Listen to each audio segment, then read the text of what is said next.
Bona tarda a tothom. Perdoneu una mica el retard, però estàvem acabant de fer unes notes. Jo soc Enric Mir, vocal de la Junta de Govern, i presento una nova edició, la 8ª en aquest cas, de la tribuna del COAC, que la tribuna el que pretén és un espai de difusió d'idees que intentem apropar als arquitectes i als no arquitectes, però interessats en l'arquitectura i l'urbanisme, tot allò que pensem que pot ser del vostre interès i que pot generar un cert debat d'idees o una certa aproximació, diguem-ne, a noves tendències de l'arquitectura, l'urbanisme i la ciutat. I bueno, no m'enrotllaré més perquè en aquest cas em toca a mi presentar. Aquest acte està coorganitzat amb l'Agrupació de Joves Arquitectes i la Fundació Mies van der Rohe, i ara passaré justament la paraula a l'Ivan Blasi. Bona tarda, Enric. Bona tarda. Quan la senyora Llum Almeida, Mrs. Light Almeida, Madame Lumière Almeida, que ja se l'ha batejat amb tots els noms possibles, perquè en realitat és la senyora Luz Almeida, la propietària d'aquesta casa, va comprar aquestes ruïnes a Cilleros, que és aquest poble de menys de 2.000 habitants a Extremadura, a Càceres. El seu objectiu ja era transformar-la en un habitatge que pogués també fer reviure aquesta població allà a Extremadura. I va comptar amb els 4 arquitectes, en Jonathan, el Jordi, l'Aitor i l'Igor, arquitectura G, i per fer-ho possible també van comptar amb la col·laboració dels veïns, que al principi sembla que eren una mica suspicaços amb el que estaven fent, però que finalment van acabar també col·laborant en el projecte. Tot això ho dic perquè els 7 membres del jurat, encapçalats per Shinozuki, però que també hi havia en Tony Chapman, la Margarita Jové, en Shining Lee, en Hans-Jörg Molk, l'Helene Tramberg i el Peter Wilson, van unànimement des d'un inici decidir que aquest projecte passés al grup de 40 seleccionats, i un cop, perquè era un petit projecte que tenia una sèrie de restriccions que van entendre des d'un inici, i després d'incloure'l també van creure finalment que era mereixedor del Premi a l'Arquitecte Emergent, de la 14a edició del Premi d'Arquitectura Contemporània de la Unió Europea, del Premi Mies van der Rohe. L'habitatge unifamiliar segueix sent un dels programes del qual el Premi rep més obres nominades, el de Cultura és el que guanya, però després l'habitatge unifamiliar segueix sent un dels programes més potents. Recordem que el Premi els arquitectes no s'hi presenten, sinó que tenim un grup d'experts independents, els col·legis d'arquitectes i després el comitè d'experts que proposa les obres, i entre elles va ser proposada aquesta obra, i l'habitatge unifamiliar sent un dels grups en els quals normalment hi trobem arquitectes força joves com a autors. Des de l'equip del Premi, encapçalat per la Giovanna Carnevali, vam gaudir, per una banda, guardant el secret i demanant tot tipus d'informacions als arquitectes, sobretot als finalistes, els 5 finalistes i el que sabíem que era l'arquitecte emergent, i tota aquesta espècie de recerca que vam fer dels projectes des dels seus inicis, el seu desenvolupament i després el seu ús amb el breu temps, perquè només són obres que han estat construïdes o acabades en els 2 anys anteriors en el Premi. Finalment aquesta recerca s'ha pogut donar a conèixer amb una publicació que vam estar realitzant, que està presenta les 420 obres nominades aquest any en el Premi 2015, i també l'exposició, que segueix estant oberta fins a finals d'estiu, al MUBA, a l'Oliva Artés, aquí a la Diagonal, al Parc del Poble Nou, on realment també volíem transmetre a aquella gent que no pot visitar les obres seleccionades, finalistes i guanyadores, com eren aquelles obres, com és l'escala, com són els materials, i per tant fins i tot també en vídeos que aquest any també hem fet expressament, de manera que vam enviar un equip de gent a filmar, per exemple, a la Casa Luz, l'arquitectura G, per poder transmetre un punt de vista en moviment, amb llum, amb el tema de sons i les opinions també tant del client com dels arquitectes en aquest cas. De manera que l'obra d'arquitectura G, que segurament també hem d'incloure, i escritos G i Indoors, serà més coneguda, esperem que sigui molt més coneguda a partir d'ara, i òbviament és un honor que l'estudi, que hi ha gent que ve de diferents procedències, doncs convingués finalment a establir-se aquí a Barcelona. Eric, des de la JAC. Hola, molt bona tarda. Com sabeu, la JAC, l'Associació de Joves Arquitectes de Catalunya, té una mica sobretot per missió com fer difusió de l'arquitectura dels joves arquitectes a Catalunya. Llavors, com entendreu, per nosaltres ens ha tocat la bateria aquest any. Podem prometre que no vam parlar en cap moment en el jurat dels Premis Mies, però que un jurat internacional en uns premis molt reconeguts acaba premiant a dos despatxos joves afincats a Barcelona, doncs, evidentment nosaltres ens felicitem molt la feina. Per això mateix, aquell mateix dia, estant allà a l'entrega de premis, va aparèixer la possibilitat de fer aquestes dues conferències, que avui fem la segona. La setmana passada vam tindre els Barats i Veiga, i esta setmana portem els d'arquitectura per això mateix, perquè és molt fàcil poder posar de manifest la gran labor i el gran paper que tenen per davant els joves arquitectes quan hi ha resultats com aquests, que dos despatxos joves siguin seleccionats i puguen guanyar un reconeixement d'aquesta escala és molt important. Llavors, bé, avui tinc el plaer de poder-vos presentar a les Arquitectures G. Evidentment, si esteu aquí, tots teniu en ment qui són, què fan, però bé, per si algú ha vingut una mica despistat, Arquitectura G la formen el Jonathan Arnabat, el Jordi Ayala Abril, l'Aitor Fuentes i l'Ugor Urdampilleta, que són els socis fundadors, evidentment amb el seu equip, i són un despatx que sobretot fan feina, diguéssim, en el món de l'arquitectura unifamiliar, plurifamiliar, però sobretot això, tema de vivenda residencial. Llavors, entre tots aquests projectes que han desenvolupat han rebut sobretot dos premis principalment, aquest premi Mies a Joves Emergents i el premi Èster que van rebre l'any passat també per aquesta Casa Luz. I volem destacar que d'aquesta feina que fan hi ha un paper molt rellevant que tenen el fet de fer docència. És molt important també que els joves arquitectes puguem accedir a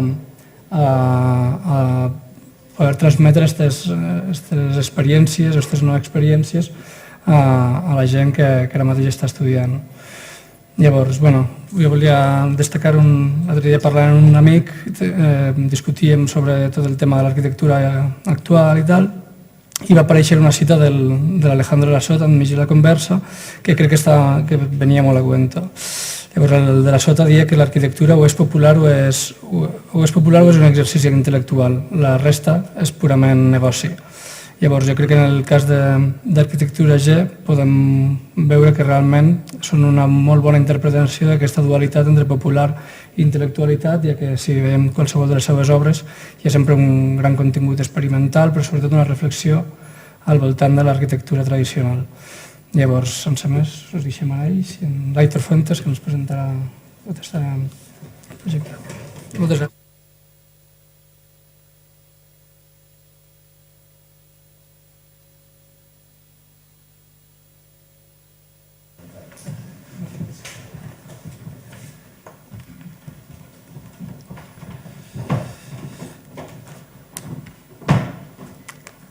Bueno, gracias a todos por vuestras palabras, por la invitación, tanto al colegio como a la JAC, como a la Fundación Mies van der Rohe. Ahora aquí también tenemos que agradecer el premio del que todavía estamos recuperándonos. Y bueno, hoy vamos a hablar principalmente de la obra que ha sido merecedora del premio al arquitecto emergente, que es la Casa Luz.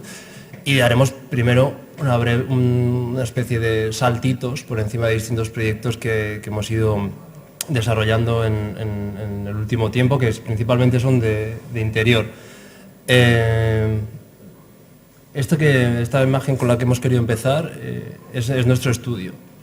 Nosotros trabajamos aquí.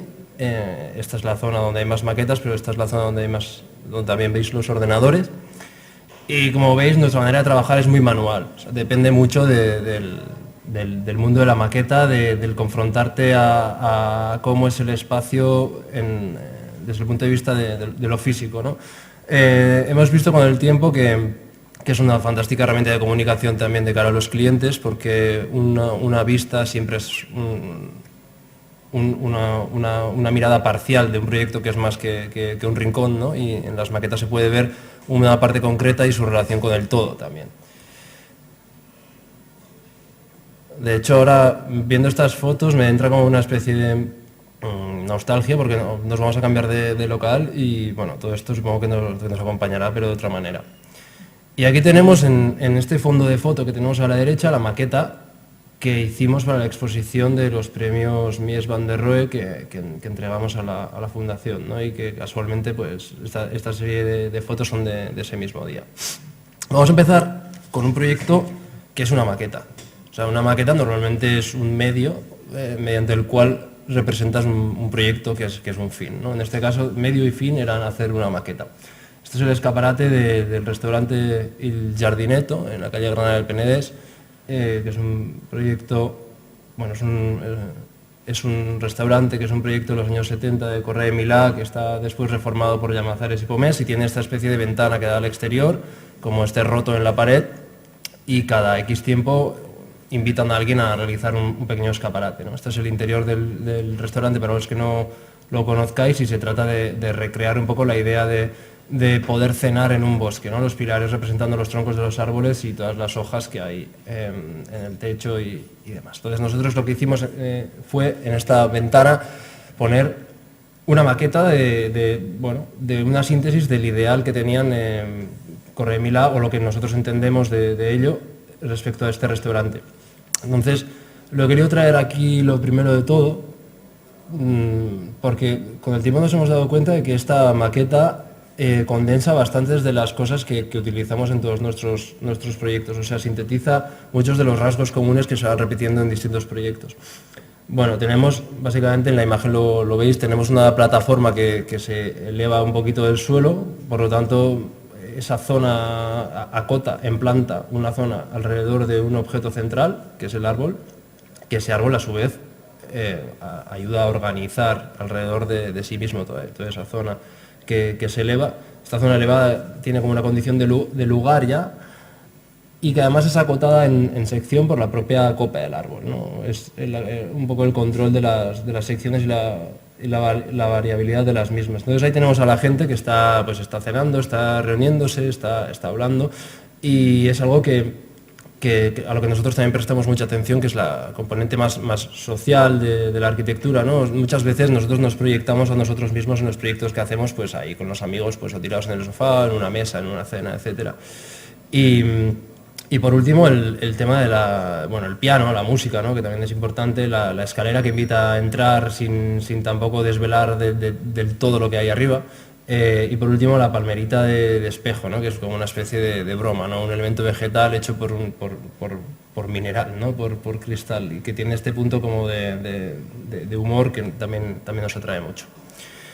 Y esto es una imagen del proyecto central de la charla de hoy, que es Casa Luz, y tenemos aquí que le está pasando un poco lo mismo que en la maqueta anterior, y es que tenemos una casa que se organiza alrededor de un árbol, ¿no?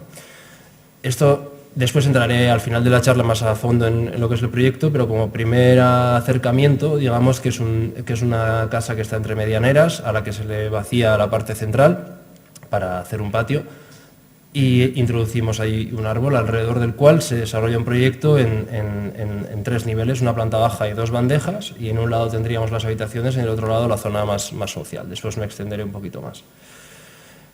Y tenemos aquí esta especie de relación con el árbol perimetral, ¿no? Que es a lo que me refería antes. Esto es una imagen, de hecho es la primera vez que le enseñamos, porque acabamos de terminar esta obra, que es una masía en el Ampurdá, a la que hemos hecho un poco lo mismo, hacerle una especie de agujero para permitir desmontar la cubierta en este caso, para permitir que la luz entre a bañar sitios donde antes eran totalmente oscuros, ¿no? Este tema de la centralidad alrededor de la cual se orbita la podemos entender también a una escala más pequeña. no sé si era Aldo Rossi, que lo decía, igual me equivoco, que lo que en la ciudad son los edificios representativos o el campanario de una iglesia o el edificio que hace esquina y es más alto que los demás y tal, y ordenan y dan como jerarquía al urbanismo, en una casa lo hacen los objetos, ¿no? O sea, hay objetos que son capaces de dar personalidad a una estancia, ¿no? En este caso es esta mesa que tenemos en el centro, que, bueno, por ponerlo en contexto, es el último día de un proyecto efímero que se hizo en otras cosas de Villar Rosás, que era una galería que funcionaba ligada a una agencia de publicidad, que era Villar Rosás. Tenían esto, que era otras cosas que hacían actividades paralelas, y nos encargaron para verano hacer como una especie de galería dentro de la galería.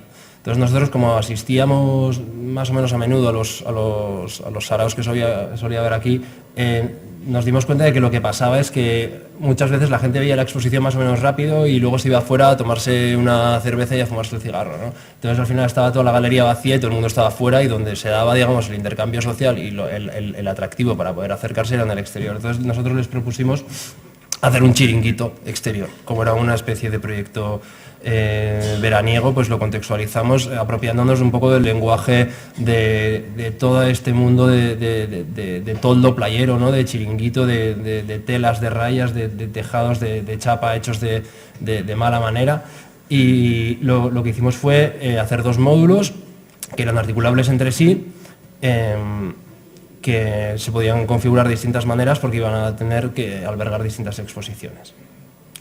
Esto es ya el elemento construido, que es una cosa muy sencilla, en realidad es una serie de biombos, y la mesa que tenemos en el centro, que es el objeto que le da centralidad y es donde se celebraban las cenas y demás, actos paralelos a las exposiciones. También es cierto que era muy difícil moverla porque pesaba mucho, entonces era un elemento de centralidad ya desde un inicio. Esta serie de mamparas, de biombos, no deja de ser un biombo al final esto, quisimos darle un puntito como más doméstico. Pusimos en el exterior una lámpara que está pensada para el interior, porque era verano y cruzando un poco los dedos, y también solo pintamos con rayas uno de los 2 lados, ¿no? Para darle una sensación de darle un delante y un detrás, o sea, que se entienda que hay un dentro y un fuera, aunque sea un espacio exterior. Aquí, bueno, estos techos de chapa, como un poco chabolistas, también ayudaban le reflejaban la luz y, bueno, le daban como un punto cutre agradable al asunto, ¿no? Este es el último día, esto es el día de la clausura, no, esto es el día de la clausura de la cena, este es el primer día, la primera de las exposiciones, que era una exposición de fotografía. Y entonces os voy a contar un poco cómo utilizamos nosotros esta serie de diedros o biombos en L o Ls, hablando en planta. En este caso, esto es un proyecto que es una superficie diáfana en la que se cierra una esquina con 2 paredes en forma de L. Una de ellas se regruesa y funciona como almacenaje y como cocina, y la otra es delgada y sirve para modular la relación entre el dormitorio, que es lo que está dentro, y entre la parte exterior, que es donde se sitúa un estudio de fotografía, un espacio más polivalente. Y tenemos este elemento de aquí, ¿no? Que al final no deja de ser un biombo, que también va apareciendo en distintas obras. Esto es otra vez la masía que os mencionaba, que hemos terminado ahora, de la Empordà, y esto es la planta baja de Casa Luz. Tenemos aquí otro proyecto que también, este proyecto es muy, muy sencillo de contar. Es un bajo que estaba en muy malas condiciones, había poco presupuesto, entonces nosotros lo que hicimos fue poner un suelo y colocar un armario y una L que se revestía de azulejo brillante para introducir los reflejos del exterior en el interior. Ahora, bueno, en esta imagen no se aprecia, pero el jardín que se ve a la parte derecha de la imagen es un sitio bastante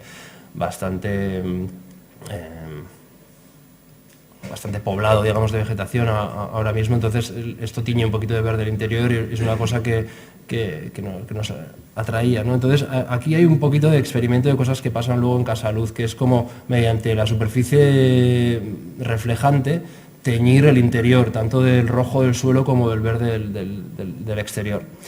Y en un lado, este es el lado interior de la L, o sea, tenemos, digamos, que esto sería la esquina y esto es el rincón interior. Y introducimos aquí otro de nuestros materiales o recursos más utilizados, que es el espejo, ¿no? Que el espejo o sea, en el fondo es una herramienta muy tonta, ¿no? Y que es muy de perogrullo lo que voy a decir, pero es un material opaco que puede cerrar un sitio y a la vez darle continuidad. Y esto en el fondo es una cosa muy, muy potente. Esto nos lleva a este proyecto que fue un soporte expositivo para Loewe. La marca celebraba su 168 aniversario y querían mostrar un poco pues, las imágenes de archivo que tenían y el material que habían ido acumulando a lo largo de estos años, y tenía que ser una exposición que fuera adaptable a distintos escenarios, y se hizo en Barcelona, en Madrid y después en otros sitios. Entonces nosotros lo que proponíamos era, ellos carecían de muchos de estos objetos históricos porque pertenecen a colecciones privadas y ellos no tienen un archivo, un registro donde tengan todo lo que han ido haciendo a lo largo de este más de siglo y medio, pero sí que se pudo fotografiar. Entonces lo que hicimos fue fotografiar muchas de estas, pedir a Scheltens y Abenes que fotografiaran esto. Tengo que decir que este proyecto está hecho en colaboración con Ana Domínguez y Omar Sosa, que hicieron la dirección artística, y a través de ellos hicimos esta serie de fotografiar las piezas que había que mostrar como archivo y combinarlas con piezas reales, con piezas existentes. Entonces tenemos aquí, en realidad, son pocos ingredientes. Es una especie de plataformas de espejo que elevan los objetos del suelo, y después tenemos unas Ls que en algunos casos son imágenes y en otros casos son espejos, ¿no? Y nos llevan a enseñar las piezas tanto por delante como por detrás y a fundir un poco tu propio reflejo como parte de la exposición. Esto aquí, que es en Madrid, nos daba unos reflejos más neutros y era más fácil de leer, pero lo que nos interesaba es lo que pasó en Barcelona, que es que se funde totalmente con el contexto, y era un poco el laberinto de la casa de los espejos, y era un poco la intención que teníamos, ¿no? Llevar al extremo el presente, pasado y futuro de Loewe, y tú mismo dándote contra el cristal, ¿no? Esto que veíamos en la foto anterior, a nivel doméstico, se da en esta imagen, que es una sola imagen, no son dos fotos, es una foto, y es una vivienda, una de las primeras reformas que hicimos aquí en Barcelona, en el Eixample. Simplemente voy pasando fotos que tienen algún tipo de relación entre sí, aunque sean obras distintas, y tienen el recurso del espejo, ¿no? Esta es otra foto de la masía esta que acabamos de terminar, y esta también. También el uso del mismo en los baños, ¿no? Este proyecto no tiene que ver con los reflejos, pero sí que nos introduce otro tema. Y esto es una reforma reversible, esto es el nombre que le pusimos al proyecto también, o sea, se llamaba intervención reversible de 40 módulos. Esto es una gente que tenía una finca, lo que las inmobiliarias llaman finca regia, aquí en Barcelona, y que querían hacer unos apartamentos turísticos. Entonces lo que querían era, básicamente, como eran distribuciones de habitaciones bastante grandes, triturarla, hacer muchas divisiones y hacer ahí que hubiera la mayor gente posible. Entonces nosotros les propusimos porque además lo que querían como recrear el ambiente de Barcelona y demás. Y nosotros lo que les propusimos es: deja todo lo que tienes tal y como está, porque no tienes ni un duro. Lo que es la atmósfera Barcelona, digamos, ya la tienes dada, porque la naturaleza de la propia finca ya es así, y haz una serie de módulos que se puedan combinar de distintas maneras y que puedan ocupar la habitación de distintas maneras. Y si tienes un grupo de 6, un grupo de 2, un grupo de tal, pues le das una habitación u otra, o vas acumulando estos módulos. Y les pareció como buena idea también, como elemento que diera pues personalidad a la propia marca, ¿no? del albergue o no me atrevo a llamarlo hotel, hostal. Entonces lo que planteamos nosotros era un piso enorme, hacer las zonas húmedas, que esto sí que fue nuevo, alrededor de los patios, cocinas y baños, y después conquistar, mediante una combinatoria distinta, el resto de la casa. Este elemento está formado por dos partes simétricas. A ver, lo voy lo veíamos en la imagen anterior. La parte blanca y la parte de la izquierda, que está en color marrón, son un mismo objeto pero simétrico. Después tenemos una escalera para ayudar a subir, y después tenemos un pequeño almacenaje para guardar las maletas.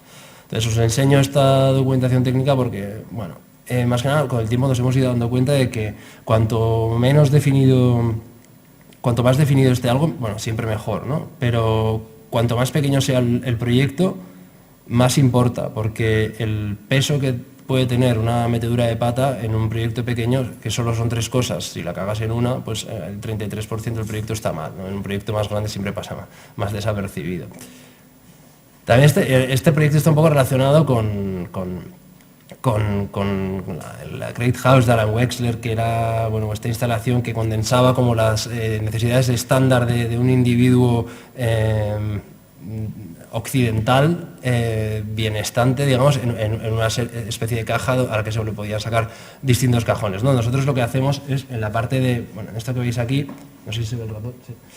Esto que veis aquí es acotar cuáles son las necesidades de almacenaje del turista medio que viene a Barcelona, que, bueno, estuvimos mirándolo. El turista medio pasa 3 días, entonces tiene un equipaje de mano, tiene un espacio para los zapatos, un neceser y poco más, y esto, o sea, esto es lo que nos dimensiona este elemento. Entonces, bueno, aquí tenemos fotos de este espacio. Nos cabe una cama doble en la parte inferior, una cama individual en la parte superior, y se enchufa como artefacto que es a la pared, ¿no? Es un poco lo de reversible era en parte por las cosas que decía Rainer Banham cuando hablaba del gadget, del aparato, que el tío hablaba de la autocaravana, ¿no? De la autocaravana como unidad habitacional móvil que era capaz de llevar condiciones de habitabilidad donde anteriormente no las había y desaparecer sin dejar nada más que el rastro de la hierba aplastada, ¿no? Pues esta reforma está un poco pensada para que cuando desaparezca no quede nada. También esto viene en relación a lo aprendido en este anterior proyecto, que era una vivienda de 34 metros cuadrados en los que vivía una señora que venía a un piso de 100 y pico metros y tenía una serie de costumbres que quería también repetir en este piso más pequeño.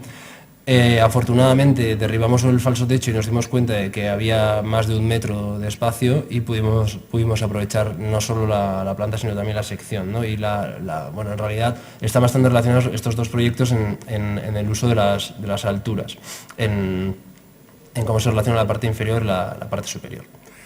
Este es el proyecto anterior visto a través de la puerta. Os voy a enseñar unas puertas ahora. Hay una anécdota, ¿no?, de Sanzoiza, que en clase le dijo a uno de sus asistentes, bueno, esto me lo han contado, yo no estaba, que le dijo, oye, el día siguiente, tú que tienes una facilidad para hacer exposiciones orales y tal, prepárate un tema y explícanoslo a fondo, la puerta. Entonces, este chico pues se preparó una charla súper bien documentada de tipos de puertas de una hoja, de doble hoja, pivotantes, correderas, de madera, de metal, de no sé qué, de no sé cuál, y bueno, hizo una charla que dejó a todo el resto de compañeros de clase con la boca abierta, ¿no? Entonces se levantó Sanzoiza y todos pensaban, bueno, pues este le pondrá la guinda, ¿no?, y le dirá que muy bien hecho, y le dijo que bien, que le parecía muy bien, pero que no había hablado de puertas. Que él decía, a ver, no seas torpe, la puerta no es la membrana que cubre el hueco, es el hueco en sí mismo y cómo negocia la relación entre un lado y el otro, ¿no? Cuando la puerta está cerrada no es más que una continuación de la pared, es como si no hubiera puerta. La puerta importa cuando está abierta, y una puerta abierta implica una relación de un tipo concreto entre un lado y el otro de la misma, implica un modo de mirar. Bueno, os voy a poner algunas imágenes de puertas. O sea, esto se nos quedó, ¿no?, y es algo que vamos utilizando. Estos son imágenes de esta masía que os decía que hemos terminado ahora. Y esto es Casaluz. Estas puertas, en este caso, a modo de secuencia, como vemos en esta pintura de Quirico, y también la herencia pues, de la arquitectura romana y demás, hacen que nazca esta pieza de mobiliario, que es una silla que le llamamos la la silla Claudio, y esta agrupación pues le llamamos el Coliseo, ¿no? Es una silla que en planta el asiento no es cuadrado, sino que tiene una ligera forma de cuña, entonces permite que se puedan acumular formando este gran Coliseo. Es una silla que usa el arco romano, que es algo relativo tradicionalmente a las construcciones pesadas, ¿no? Es una manera de desviar la carga hacia los lados en un muro portante. Sin embargo, aquí es un arco que es totalmente fino, ¿no? O sea, lo desliga de su naturaleza, la naturaleza que le da origen. Aquí se ve en esta vista de atrás el hecho de que en planta tenga forma de cuña, hace esta especie de juego de perspectiva forzada, ¿no? Como un poco renacentista. Y tenemos un arco de un orden mayor que el otro, digamos, el arco este que va hasta arriba de orden colosal, ¿no? Que se llamaba, y que es una pieza que actualmente hemos comercializado a través de una empresa eso es mucho decir, a través de una iniciativa que se llama Indoors que produce objetos de diseño. Esto es en relación al arco, es la puerta de entrada a la sala de Vinson, que, podéis acercaros a verla antes de que cierren definitivamente, y es el soporte expositivo para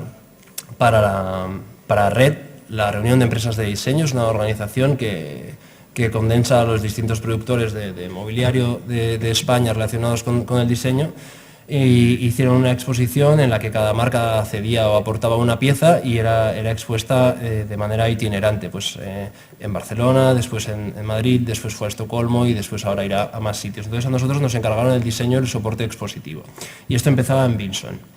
Entonces en Vinson, como se accede a través de una escalera, nosotros esta escalera la usamos como punto de partida para organizar una serie de módulos que son un soporte donde colocar piezas que no le pertenecen y que son las que aporta la organización. Entonces tenemos esta especie de gran figura central y alrededor, colmatando las esquinas, pues estos cuartos de figurat.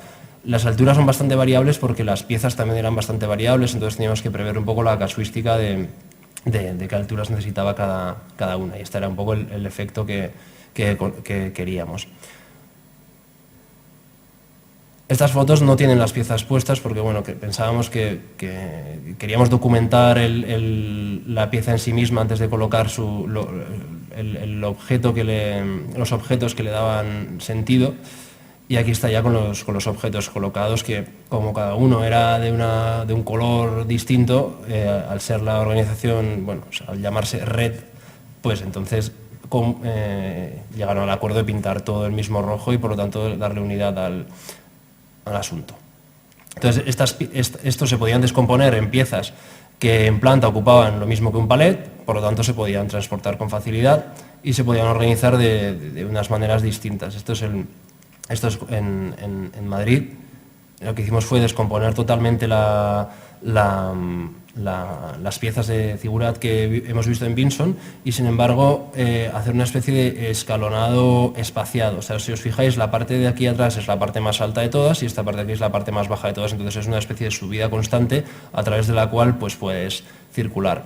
Y esto aquí es en Estocolmo, es la organización que pensamos para la Feria de Estocolmo, que tiene que ver más con la creación pues, de una topografía. Y esto nos lleva a este proyecto, que es una tienda que se llama Otras Cosas, que está en la calle Séneca, aquí en Barcelona, en la que esta topografía nos solucionó. Cuando llegamos a un local en forma de tubo, o sea, estrecho y alargado, y lo que decidimos primero fue que había que hacerlo más corto, había que darle un fin para que no diera esta sensación de longitud casi infinita, ¿no? Entonces decidimos que por aquí, más o menos, estaría bien cortar, porque a partir de este punto la planta se ensancha. Bueno, hay que decir que el programa de esto no era puramente una tienda, sino que llevaba aparejado también un uso de estudio, donde poder trabajar con un ordenador, y una zona también más doméstica, donde poder hacer pues aquí con los pequeños sofás. Y había que separar estas dos zonas, pero sin acabar de dividirlas, ¿no? Esto es algo que intentamos trabajar bastante, lo de señalar una separación, pero no acabar de dividir. Entonces lo que hacíamos aquí era estrangular un poco el espacio de cara al final, dándole un fin con esta especie de puerta corredera que se recoge en la escalera y que no acaba tampoco de cerrar, pero que sí que se para. Por lo tanto, cuando termina este gran, tampoco es tan grande, esta estructura, sabes que termina la tienda y empieza la esfera un poquito más privada. Nos multiplica la superficie de exposición, cosa que les venía muy bien, y aparte de eso se puede acceder por aquí atrás y es el almacén de las cajas y del resto de trastos de la tienda. En el final también decidimos que había que separarlo en dos zonas y esto lo conseguimos no mediante un elemento vertical, sino mediante un cambio de nivel, elevando un poquito la parte de la cocina, cosa que también facilitaba pues, el tema de instalaciones. Y esto es la tienda, en este caso la topografía. Antes se me olvidó mencionar que utilizamos una moqueta gris por la manera en la que captura las sombras de los focos, ¿no? Sabíamos que iba a ir en un sitio iluminado, el tema de lo de red, y es muy curioso cómo de diferente es la sombra arrojada de un objeto negro sobre negro y de uno blanco sobre blanco, ¿no? Entonces queríamos que fuera como algo muy tenue y que fuera como blando y que lo que resaltara y lo que tuviera brillo fuera el objeto a exponer. En este caso lo que hicimos fue empezar a experimentar con las fibras vegetales, que bueno, en este caso es un sisal con el que se cubre este volumen que por debajo es almacén. Y esto es una vista desde el estudio. Esta serie de escalonados o de objetos que van adquiriendo forma de figurat es un recurso que también utilizamos ahora volviendo a los biombos como separador, ¿no? Aquí tenemos cómo baja una campana de cocina en una vivienda en la calle Mallorca, pero que también actúe un poco de filtro entre un lado y el otro de la cocina, ¿no?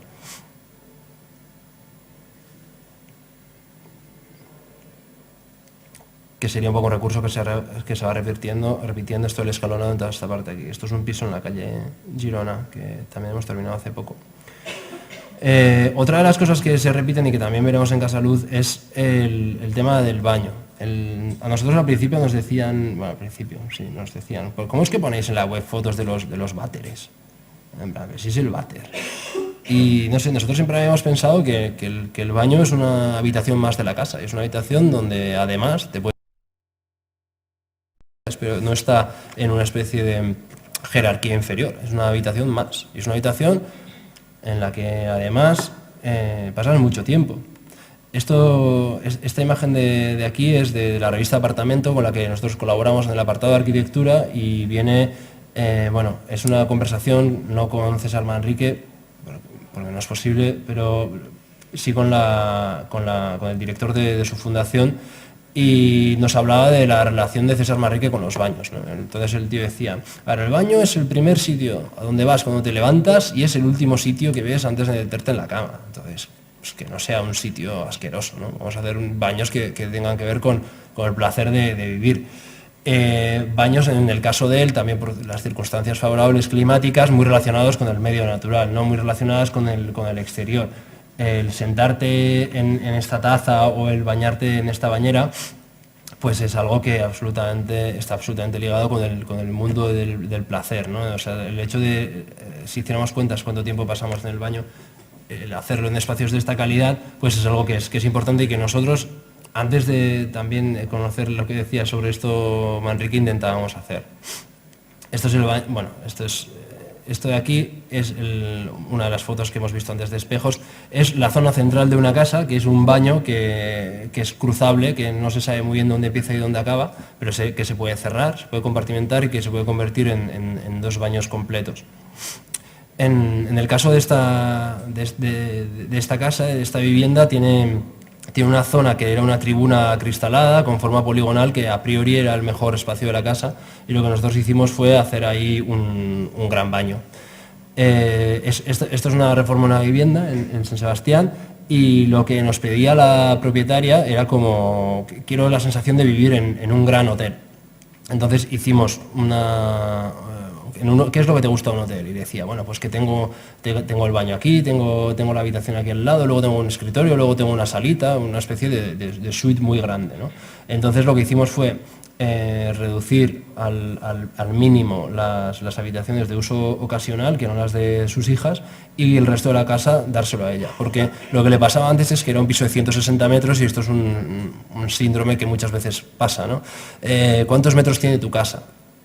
Y la respuesta es, bueno, la pregunta inteligente es ¿cuántos metros de los que tiene tu casa utilizas? Porque hay casas que tienen 200 metros, pero que tienen 6 habitaciones, los hijos han ido, se han quedado allí los padres y los padres utilizan 40, que son los del salón y los de su habitación. Entonces, un poco de qué sirve tener en determinadas circunstancias tantos metros. Pues a esta señora le pasaba lo mismo, las hijas habían ido y de vez en cuando iban, pero no, ya no vivían allí y quería un espacio que fuera únicamente de ella. Entonces planteamos un objeto central que tiene un aseo y una cocina, que es recorrible alrededor. Por un lado define la zona de servicio y por otro lado la cocina. Una gran zona de comedor y estar, unas vistas todo el rato cruzadas entre un lado y el otro, un gran dormitorio que da a un vestidor que también está comunicado con un baño, que está comunicado también con el estudio y con la otra sala, y en el fondo pues un espacio muy permeable, aprovechando que es una vivienda que tiene luz por 3 de sus 4 lados, circunstancia que no es muy común. Esto sería unas imágenes de la vivienda. Esto que vemos aquí es donde empieza el baño. Aquí a la derecha tenemos la ducha y al fondo tenemos la bañera y después también, ahora no se ve, pero tendríamos el inodoro separado.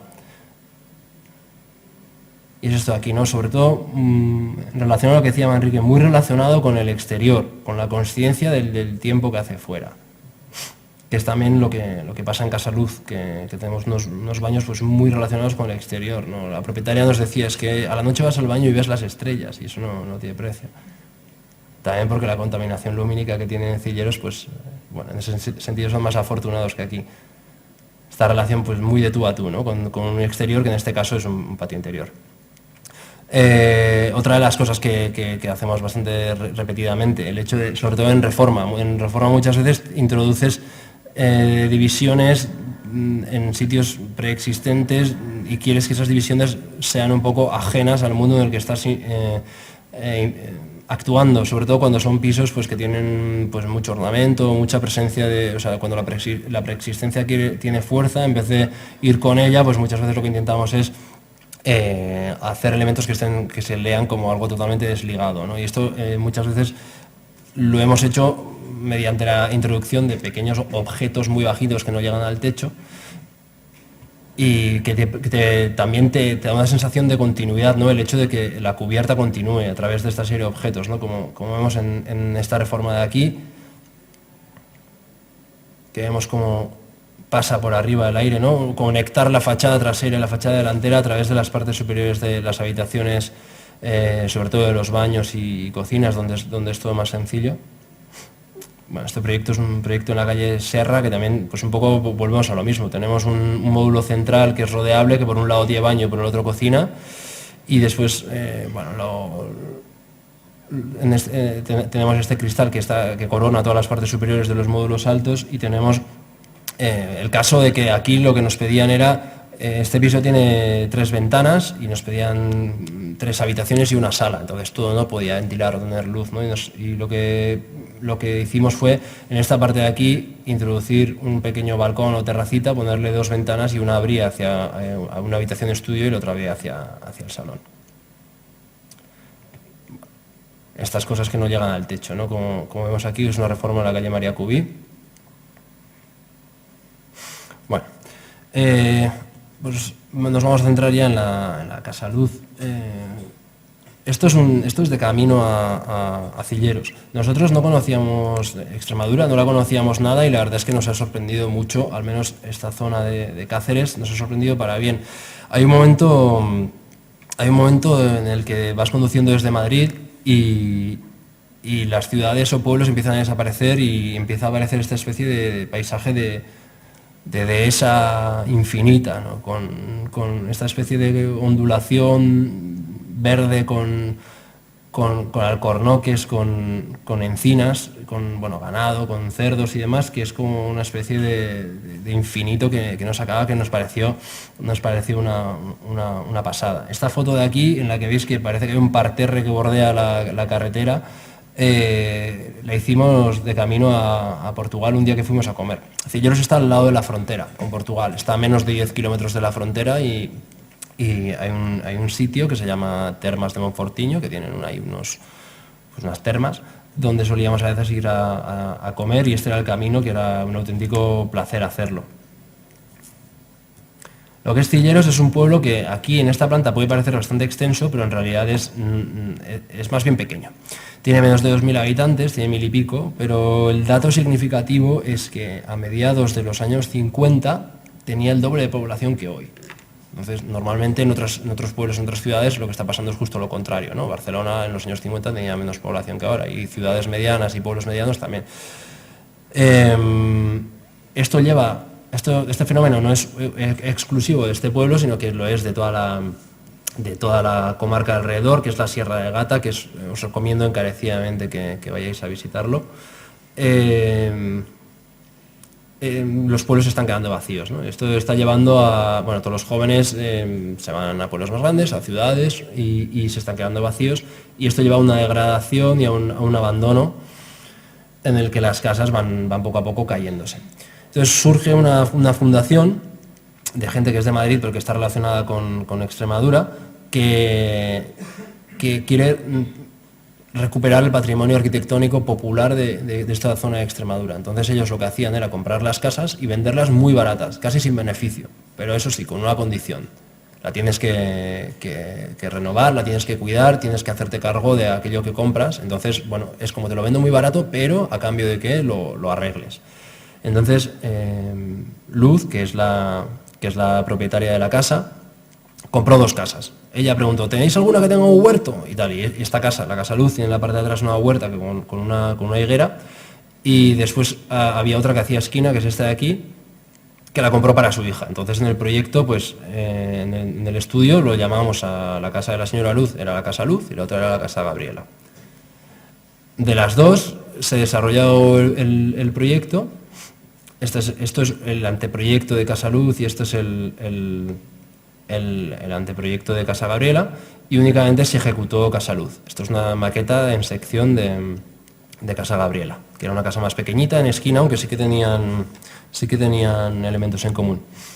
Y esto es lo que nos encontramos. Es esta de aquí,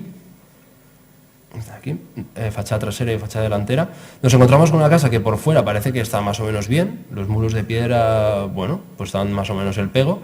Es de un granito que hay en la zona, que es bastante bonito.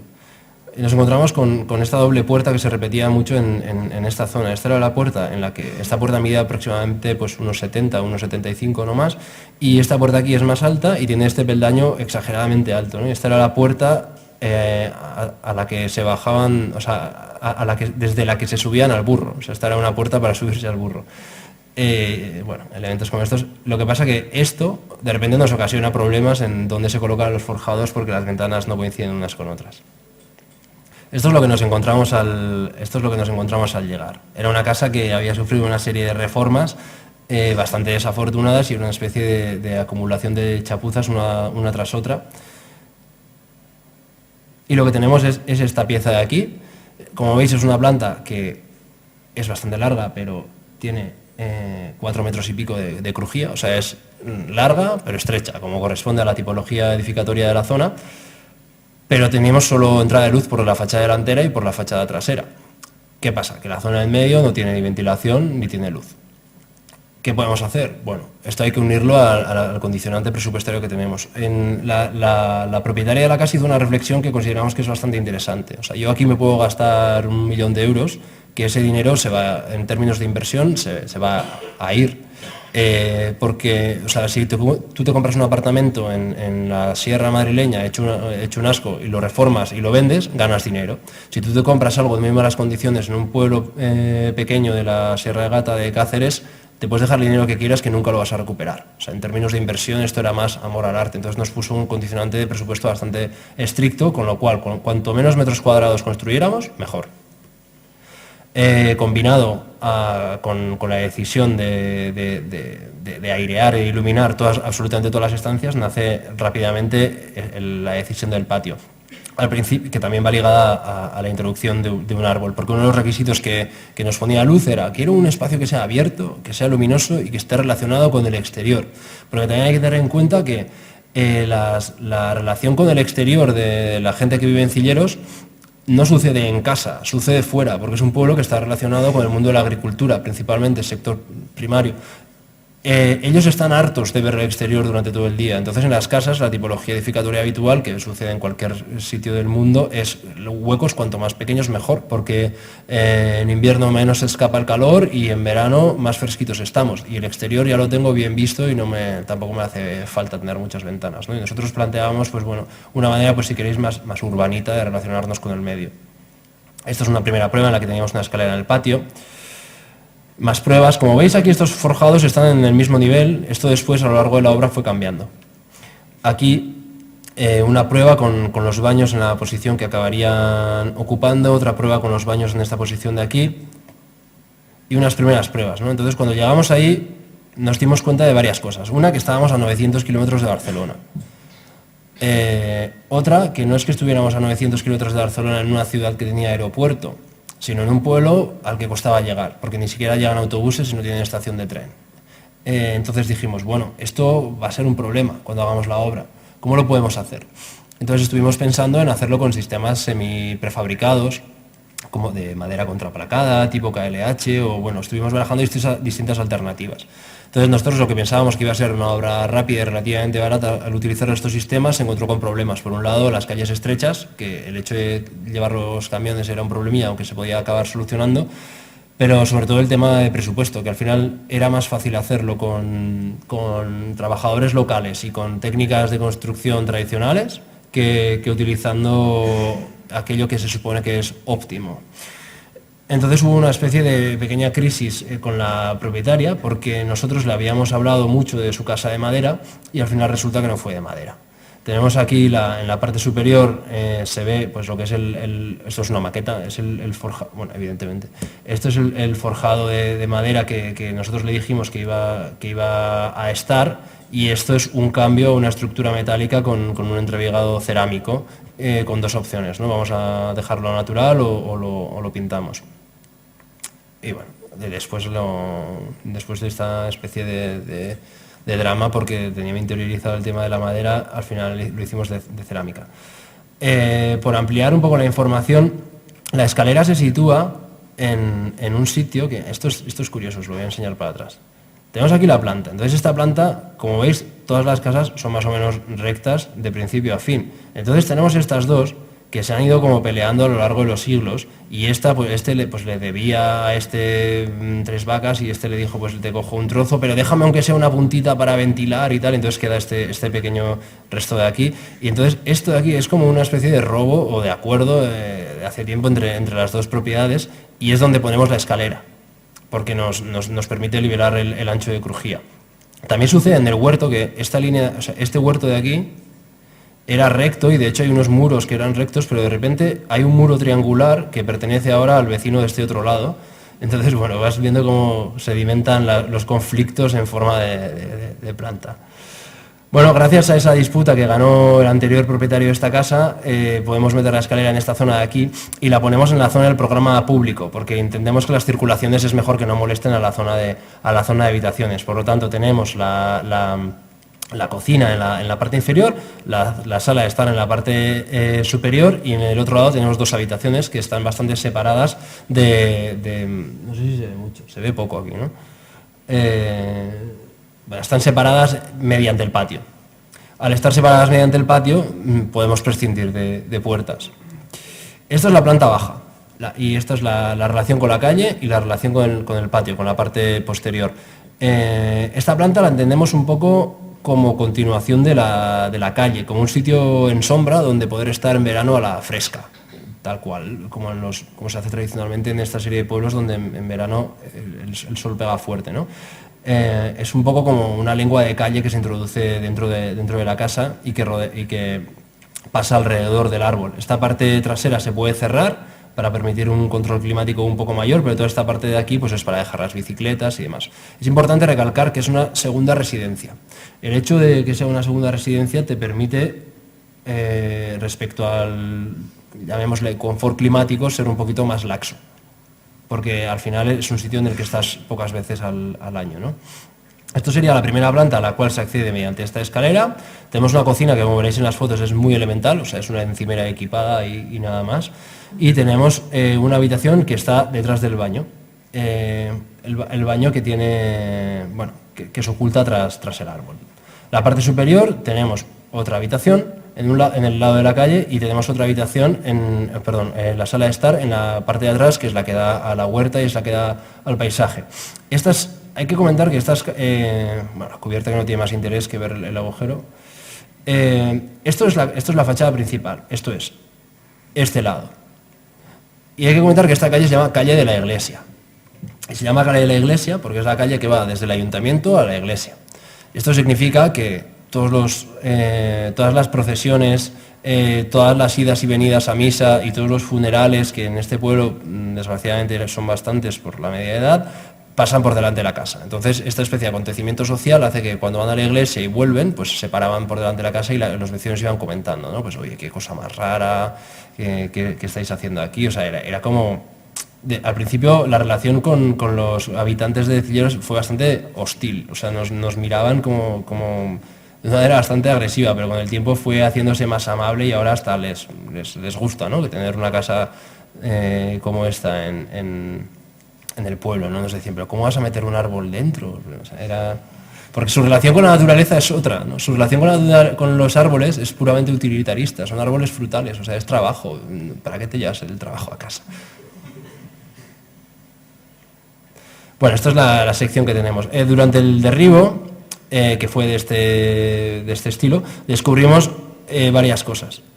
Descubrimos que había dos fachadas de tapial, que es barro apisonado, un material al que no estamos acostumbrados, con el que no estamos acostumbrados a trabajar, y mezclado en parte con la parte de abajo de las medianeras era de tapial, la parte de arriba tenía un poco de mampostería, un poco de mortero, tenía un poco de todo, y lo que descubrimos es principalmente que la parte inferior de los huecos de una fachada y la parte inferior de los huecos de la otra no estaban a la misma altura, sino que tenían 40 centímetros de diferencia.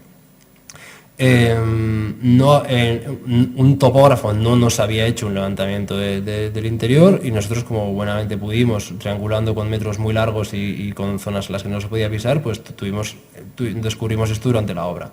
Entonces lo que planeamos fue, volvemos a la sección, lo que planeábamos fue marcar aún más que este lado tiene un uso y este lado tiene otro mediante un decalado, o sea, hacer que hubiera tres niveles.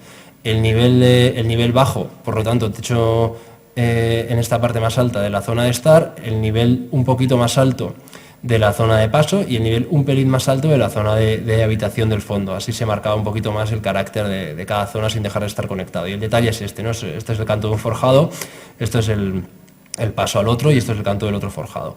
Todos estos dibujos son realizados in situ, en obra. O sea, nuestra relación con la obra fue, en lugar de ir una vez cada semana o 2 veces por semana o una vez cada 10 días o lo que tocara, íbamos una vez al mes. Entonces íbamos una vez al mes, pero nos íbamos para 4 o 5 días y hacíamos una jornada laboral pues de paleta, más que nada porque eran ellos los que nos llevaban al sitio. Entonces pues empezabas allí a las 7 o 8 de la mañana a decidir muchas de las cosas in situ, empezabas a dibujar y después de esos 5 días y de arduas discusiones durante la obra por hacer cosas que no estaban ellos acostumbrados a hacer, a veces muy tensas, pero que bueno, siempre terminaban en una cerveza al final del día, para el día siguiente volver a empezar a discutir. Acabábamos yéndonos de Cilleros, dándoles un buen tocho de deberes y trabajo para un mes entero, ¿no? Y después la relación era únicamente telefónica de voz, no de datos. O sea, pero envíanos unas fotos y tal. Bueno, o sea, si quieres el WhatsApp me lo compras. O sea, entonces era simplemente telefónica y era bastante divertido. Tenemos aquí la composición de los forjados, que son mediante haches de 100, en medio. Lo que queríamos era sobre todo buscar un contraste entre la rugosidad y lo pesado y lo ondulado de lo existente con lo fino, ligero, terso, brillante de lo nuevo. Y, o sea, que se note que es nuevo y que era viejo, y lo que queríamos era hacer unos forjados muy delgaditos. Entonces lo que hicimos fue utilizar una serie de perfiles en H de 100, poner en medio, en lugar de poner bovedillas cerámicas, pusimos un machimbrado cerámico de 1 metro, hacerle una capa de compresión, un vallazo que cruzara a ambos lados y listo. Entonces teníamos un forjado que tenía 15 centímetros de espesor. Esto es justo un detalle de uno de los 2 puntos que bajaban. Entonces, esto lo hicimos en colaboración con nuestro consultor de estructuras, Toni Casas. A ambos nos pareció bien y ahí seguimos. Y estos son, en lugar de los austríacos de KLH, son los locales, Miguel y su hermano, que están descargando los perfiles en la casa, ¿no? Esto es una de las fotos del inicio de la obra, una vez se había derruido toda la estructura, cuando estaban metiendo los perfiles, que parecía que se había aparecido Dios en forma de rayo para decirle, empótralo bien, hijo, pero es una imagen bonita. Entonces pasaban cosas como esta, que el canto del forjado en una de las ventanas nos quedaba en la mitad. Entonces tomamos la decisión de darle la mitad superior de la ventana a una de las habitaciones y la mitad inferior de la ventana dársela a la planta baja y cubrir ambas por el exterior con lamas, que es esto de aquí. Esto de aquí se abre desde la habitación y esto de aquí son lamas que dan a la calle. Estas lamas es bastante divertido porque son lamas, no es estanco, o sea, no se ve el interior, pero se escucha todo. Y por aquí va pasando la gente y van haciendo los comentarios de, mira, esta es la casa de internet. Bueno, está bastante bien ver la relación un poco con la gente del pueblo. Todos estos detalles son hechos durante la obra porque al final la comunicación con planos convencionales fue bastante difícil. Esto nada, son fotos de la obra. Las carpinterías, las puertas de los baños, las únicas puertas que hay son las de los baños. A ver, volvamos a la planta. Una puerta es de la zona de la pasarela y una puerta es de la zona del dormitorio, de tal forma que puedan servir como baño para la habitación y como aseo para la zona social al mismo tiempo. Bueno, esto que decía, las puertas pivotantes para no tener galces y tapetas, que no fue fácil, ¿no? Entonces tenemos aquí el patio con este árbol que nos actúa como filtro, pero aún así es un árbol de hoja caduca, cosa que aporta beneficios climáticos, pero lo que hicimos fue colocar este murete también para proteger la zona de la taza, ¿no? Y tenemos aquí en estas imágenes la pasarela, ¿no? Bueno, luego hablaré mejor de la pasarela. Esto es la cocina que hicimos, que es una encimera, electrodomésticos sueltos y unas baldas. Entonces, al principio pensábamos colocar la estructura de esa encimera de una manera concreta, pero al final nos acabamos fiando del tapial y lo encontramos directamente ahí. Pusimos los soportes, pusimos el mármol y la cocina, de hecho, los electrodomésticos no están ni siquiera panelados, ¿no? Es una cosa que también entendíamos que la propietaria podía ir trabajando a lo largo del tiempo. Y esta foto me viene un poco al pelo para enseñaros el tema de la pasarela que decía, porque en el interior tenemos un recorrido que está escalonado, pero en el exterior tenemos una pasarela que desdobla este recorrido. Por un lado, esta pasarela permite limpiar los cristales, pero por otro lado también permite, al seguir siendo totalmente horizontal, sentarte en uno de los dos lados, porque por culpa de este desnivel de entre 40 y 45 centímetros, en uno de los dos lados tiene la altura de un banco, ¿no? Entonces te puedes sentarte dentro de casa, pero con el cuerpo fuera de casa. Bueno, esto es la escalera. Esto que veis aquí, nosotros hicimos unos planos en los que en estos no sale la barandilla. Salía una barandilla que se iba curvando, iba acompañando la escalera, un tubo de sección circular que iba subiendo con la escalera y que había que curvar, ¿no? Entonces ellos nos trajeron esta curvadora, que era no del padre, sino del abuelo de uno de los que estaba trabajando, que no tenía 20 años precisamente. Y bueno, para nuestra sorpresa, fueron capaces de construir esta barandilla con ese ingenio, con un pistón hidráulico y nada, y después estas son las fotos ya de la propia obra acabada, pero era un poco para enseñaros los medios, ¿no? El tema de las carpinterías también, quisimos que la relación entre el interior y el exterior fuera lo más intensa posible, entonces las carpinterías, después de mirar muchos modelos, decidimos hacerlas de un tamaño mínimo, hechas con tubos, ¿no? con tubos de acero y las pletinas que funcionaban a modo de galce, de tal forma que tenemos carpinterías pues, de este estilo. O sea, al final, cuanto más pequeña sea,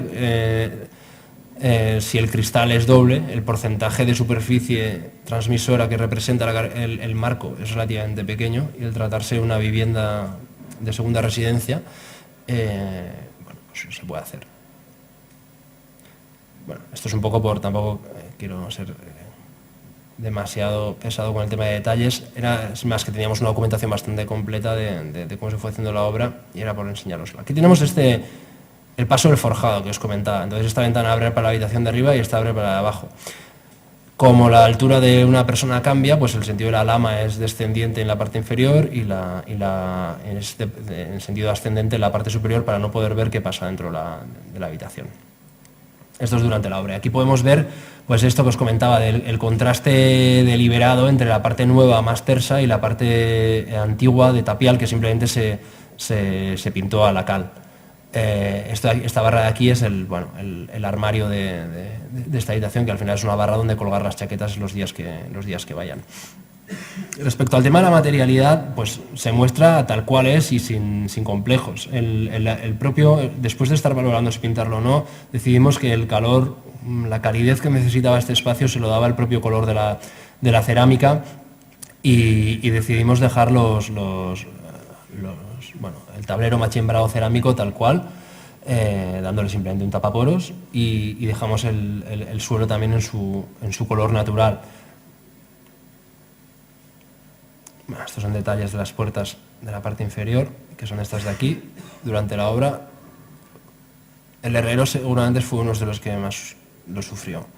Esto de aquí son las correderas que hicimos, que fueron unas carpinterías correderas mínimas de aluminio que se montan sobre la estructura de acero, que son unos tubos que cierran la esquina, y a partir de ahí se montan las dos hojas de aluminio, como vemos en esta esquina de aquí y en este otro detalle de aquí. Lo que queríamos es que al final lo que aguantara aquí mecánicamente fuera más el cristal que la propia carpintería, ¿no? Que la carpintería fuera lo que permitiera mover esta doble hoja, este cristal doble. También decisiones de si hacíamos una gran corredera detrás de la parte de arriba o no. Esto es el salón. Esto es el salón con la chimenea y la higuera del patio. Entonces, al final, esto es una casa cuyo control climático viene dado, por un lado, en invierno con una chimenea, y en un salón que se ubica en la parte superior para aprovechar todo el tiro de calor de la escalera también. Esta es la relación con el exterior. Y por otro lado, se regula a través del árbol. El árbol que, bueno, estos son imágenes voy pasando rápido, de elementos de herrero para cómo se hacía la pasarela. O sea, son unas pletinas en forma de L que funcionan como escuadras, se colocan en el canto del forjado, definen un bastidor para colocar el tramex, la malla electrosoldada, y a partir de ahí se suelda la barandilla. Entonces, este árbol comentaba que tiene varios objetivos. Por un lado, ejercer de filtro respecto a la intimidad entre el baño y la parte más social de la casa. Por otro lado, controlar la temperatura del interior. Al ser un árbol de hoja caduca, pues en verano, sobre todo cuando vaya creciendo un poquito más, nos permitirá mitigar la entrada de luz directa en el interior de la sala, y en invierno, cuando se le caigan las hojas, lo que hará será que multiplicar el efecto invernadero del patio y calentar los suelos del interior. Por lo tanto, ahorraremos en medios de calefacción. Pero también no es únicamente una decisión de control climático, sino también tiene que ver con el placer, ¿no? O sea, con el poder otorgar una atmósfera cambiante al interior de una vivienda. El elegir un árbol pues de esas proporciones como verticales, de un tronco como plateado, de unas hojas que bailan. Bueno, es un abedul. Estábamos barajando también un chopo, estuvimos mirando los problemas que podía ocasionar las raíces, al final optamos por un abedul. Esta serie de hojas que van bailando y que se van reflejando en el interior nos dan un aire de sofisticación que a nosotros, aunque al habitante local le horrorice, a nosotros como habitantes de ciudades nos atrae, ¿no? Una casa, por pequeña que sea, que pueda tener su propio jardín. También para ser consciente del clima que te rodea. Estuvimos en estas charlas de la revista Apartamento a las que antes hacía mención, concretamente a la de César Manrique. Estuvimos hablando con Smiljan Radic sobre una serie de casas, y el tío decía que le parecía como triste hoy en día tener que mirar por la ventana para saber si llueve o no, o si hace frío o hace calor, ¿no? Que hay veces que no está mal, dentro de, evidentemente, unos mínimos, el hecho de ponerte un jerseycito de invierno o quitarte ese jerseycito en verano dentro de la casa y tener la conciencia del paso de las estaciones, del paso del tiempo y la temperatura que hace, ¿no? Sobre todo cuando se trata de segundas residencias. Y esto es lo que hicimos. Bueno, estos son Igor y Jonathan, compañeros míos, con la alegría que les caracteriza, sentados en la pasarela de la parte superior de la vivienda, en la parte del salón, precisamente. Y vemos aquí la relación con el cielo, ¿no? a la que hacía referencia la propietaria. Entonces, respecto a los materiales, siempre nos habíamos preguntado cómo estas rasillas de aquí en concreto, cómo las había podido conseguir así como brillantes, porque resulta que no eran esmaltadas y tal. Y cuando íbamos a Monfortiño a comer ahí a Portugal, vimos que tenían rasillas, pero con un brillo súper intenso, ¿no? Incluso la junta brillaba en plan, oye, esto tiene que ser un barniz y tal. Pero nos dijeron, no, le ponen gasolina, no, le ponen gasoil, le ponen un tapaporos, le ponen no sé qué. Y al final acabamos preguntando, y resulta que sí, que están barnizadas. Y es un pueblo que está ahí a 10 kilómetros y nos parecía interesante el acabado, ¿no? El tratar el suelo cerámico como si fuera madera, al final no deja de ser un suelo, no sé, un poco poroso, y es lo que hicimos, barnizar el suelo de la planta baja. Aquí, aludiendo un poco a lo simbólico, como el centro de la casa es el árbol, pues dijimos, bueno, pues que el centro del despiece también sea el árbol y que ese despiece sea el que marque un poco el alcorque, el hueco que hay alrededor del mismo, ¿no? Entonces hicimos el replanteo de cuál es el despiece del suelo alrededor de este árbol, y aquí tenemos las piezas pues en camino. Y esto es una vista de la parte inferior con la relación con el árbol, que ahora ya las ramas más bajas están un poquito más arriba, y con este suelo con brillo que os comentaba. Respecto al interior, hubo una época en la que estábamos pensando en pintar el suelo también de este rojo marrón cerámico. Está hecho en Photoshop. Al final optamos por dejarlo blanco y que fuera el árbol y el rebote de este rojo el que hiciera pues que de repente la pared se ponga más verdosa o más rosa. Bueno, esto es cuando fuimos a elegir el árbol, y estos son los habitantes del pueblo, ya en fase amigo, pues ayudándonos a plantar el abedul este que trajimos, que bueno, meterlo fue también una odisea, pero ahí vive. Esto es antes de soltar las ramas, digamos, y esto es lo de la puerta, ¿no? Que comentaba antes, de que eliges qué ver y qué no ver.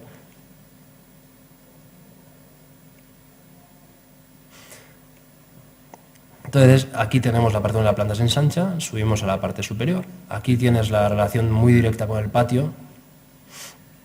La cocina, que como habéis visto es únicamente una encimera.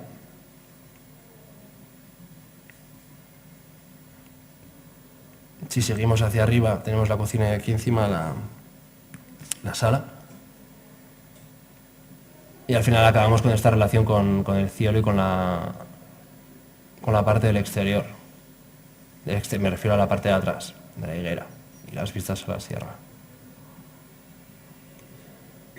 Esto es como quedó la fachada trasera, la que tiene relación con la huerta, y esta es la fachada delantera ya cuando anochece. Y con esto ya estamos. Gracias.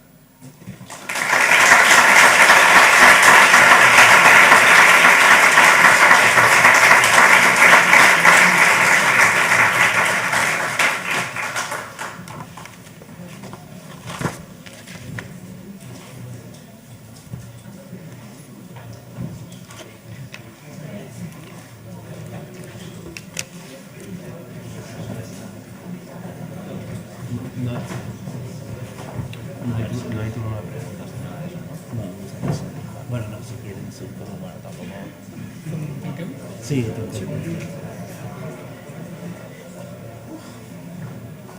muy bien. Bueno, això. Agrair moltíssim a tot el món l'arribada. No sé si hi ha alguna pregunta o algun comentari al ponent. No? Última oportunitat, preguntes? No? No? Bueno, pues moltíssimes gràcies a Aitor. Ha sigut un plaer tindre'l aquí i realment, bueno, per part nostra, m'agraeix vosaltres d'arribar la benvinguda i res, aquí ho deixem. Moltes gràcies.